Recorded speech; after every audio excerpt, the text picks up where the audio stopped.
Algebraic equation. इसमें पहली है सब्स्टिट्यूशन मेथड। सब्स्टिट्यूशन मेथड में क्या करना है, कोई एक के अंदर से x और y वेरिएबल को की वैल्यू है वो दूसरे इक्वेशन में डालनी है और सॉल्यूशन निकालना है। एलिमिनेशन मेथड के अंदर आपको दो जो इक्वेशन दिए होंगे इसमें x वेरिएबल के कोएफिशिएंट इक्वल करने हैं या अदरवाइज y वेरिएबल की जो कोएफिशिएंट है उसको इक्वल करना है।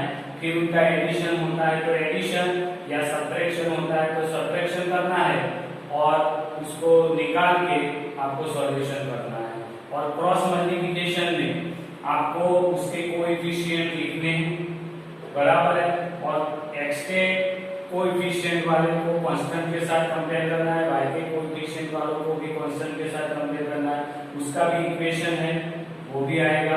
हर एक मेथड का अलग अलग एक एक एक्सरसाइज पूरी है वही यूज करनी है। तो हम पहली मेथड लिखने वाले हैं सब्स्टिट्यूशन मेथड।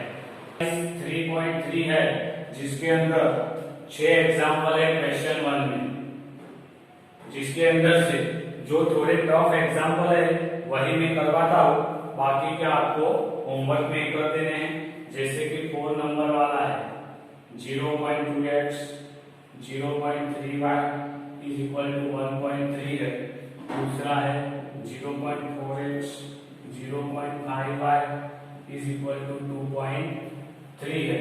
तो इसको मैं इस तरह से लिख सकता हूँ 0.2 उसका मतलब 2/10x 3/10y is equal to 13/10। इसको जो 4/10x 5/10y is equal to 23/10। अगर ये 10 कॉमन निकालता हो तो ये 10 के साथ वो कट जाएगा तो आंसर आएगा 2x 3y is equal to 13। Equation 1 4x 5y is equal to 23। Equation 2 ये कैसे हुआ, तो ये 10 दोनों के डिनोमिनेटर में है तो कॉमन निकलेगा, ये 10 क्रॉस में ऊपर जाएगा तो 10 10 कट जाएगा, यानी मैंने डायरेक्टली वो लिखा। तो इक्वेशन 1 और 2 मिल गया। अब सब्स्टिट्यूशन मेथड आपको यूज करनी है इसके अंदर। तो कोई एक इक्वेशन लेता हूं मैं, ये इक्वेशन तो 2x इज इक्वल टू क्या आएगा 13 माइनस 3y। तो x इज इक्वल टू क्या आएगा 2 मल्टीप्लिकेशन में सामने जाएगा तो डिवाइड में, तो ये x की वैल्यू मिल गई, इसको इक्वेशन 3 बोलते हैं। तो put equation 3 value in equation 2, यानी हमने इक्वेशन 1 में से वैल्यू निकाली है तो उसको 2 में पुटअप करेंगे। तो इक्वेशन 2 लिखते हैं 4x 5y 23। तो 4 x की जगह पे 13 minus 3y by 2 plus 5y is equal to 23। तो देखो 2 2 कटेगा तो इधर 2 बचा, 30 2 जा 26, 3 2 जा 6y plus 5y is equal to 23। 26 minus कितना आएगा y इज इक्वल टू 23। तो इधर हम लेते हैं इसका आंसर में क्या आएगा, तो minus y is equal to 23 minus 26, ये प्लस है उस साइड गया तो माइनस, तो minus y is equal to minus 3, दोनों माइनस कट जाएंगे तो y इज इक्वल टू 3। ये y इज इक्वल टू 3 है वो इक्वेशन नंबर 3 में लिखते हैं, y equal to 3 put in equation 3।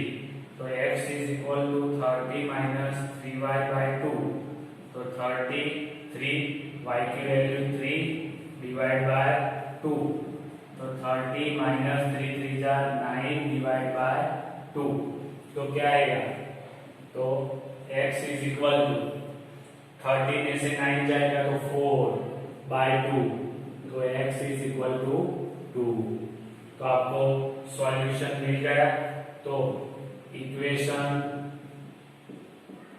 Solution is x is equal to 2 and y is equal to 3। Question 1 का 5 नंबर वाला है उसमें भी सब्स्टिट्यूशन मेथड यूज करनी है। तो मैं इसको क्वेश्चन नंबर 1 दे दूं और इसको 2 इक्वेशन नंबर।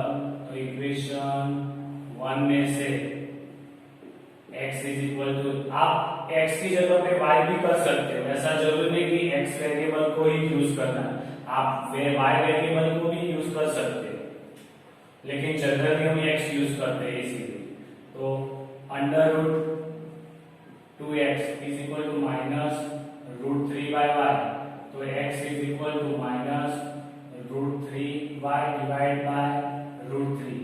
ये तो 3 नंबर हो गया, 3 को किस में पुट करेंगे, 1 में।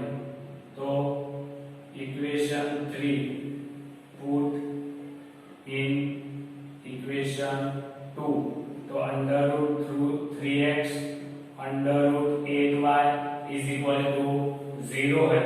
तो अंडर रूट 3 x की जगह पे क्या रखेंगे, minus root 3y upon root 3 minus root 8y is equal to 0।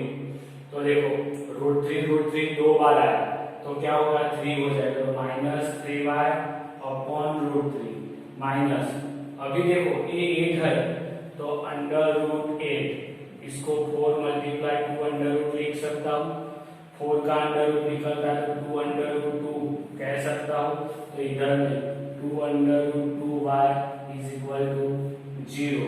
तो एलसीएम लेके अंडर रूट 2 का, तो माइनस 3y, ये अंडर रूट 2 इधर मल्टीप्लाई होगा तो 2 हो जाएगा, 2 2 जा 4, तो 4y divide by under root 2 is equal to 0। अभी ये इधर लिखते हैं,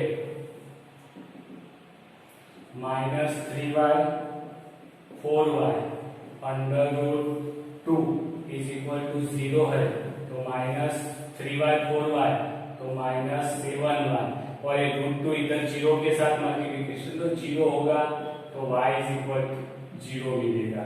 अभी y इज इक्वल टू 0 है, y equal to 0 put in equation 3, तो क्या आएगा, x की वैल्यू मिलेगी, तो क्या आएगा, y की जगह पे 0 के साथ मल्टीप्लिकेशन 0, तो linear equation solution is x is equal to 0 and y is equal to 0।